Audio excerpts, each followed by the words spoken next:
Thanks very much, Colin. I think we have time for perhaps 2 questions. So one down here in the middle there. Thanks. Thanks very much, Colin.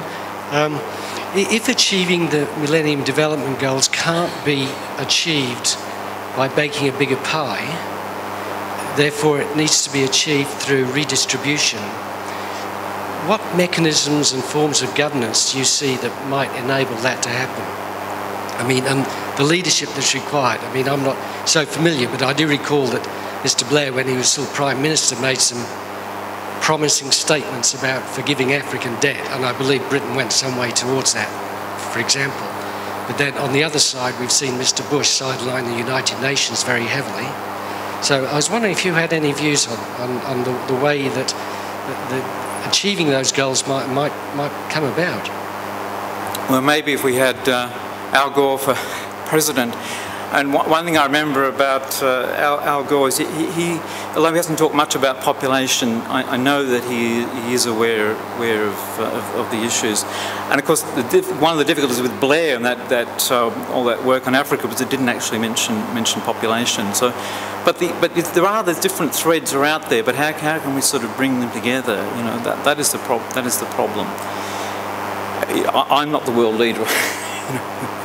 I can't tell you exactly, but I think having visionary leaders is extraordinarily important, and you know, I mean, I live in a sheep district in Tasmania, and most humans are like sheep. You know, we will follow the leader.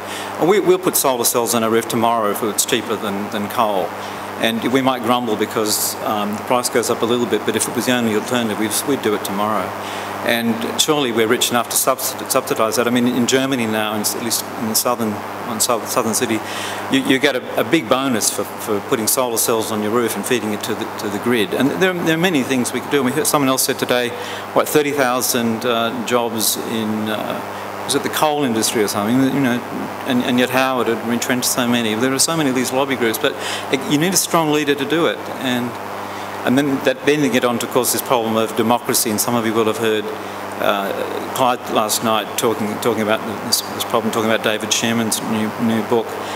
And I don't know quite how to get there, but I do fear that unless we get these visionary leaders, what's going to emerge is a sort of eco-totalitarianism, and that's actually going to be very, very ugly.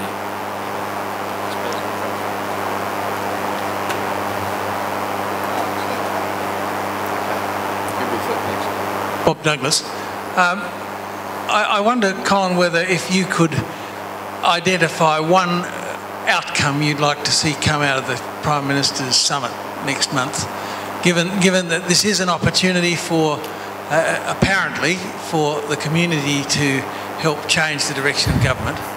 What would you hope it would be? Well, I'm quite sure that sustainability will be on his agenda, but I haven't seen, you know, how they're going to talk about it. Now, there was someone on Perspective last week saying that peak oil isn't going to be mentioned, and I doubt if there's going to be very much attention to population. So really, if they're going to, but I'm sure they're still going to give lip service about sustainability. So if you take out peak oil and population, well, it's obviously a sham. So, you know, is it still time to make sure that they are on the agenda?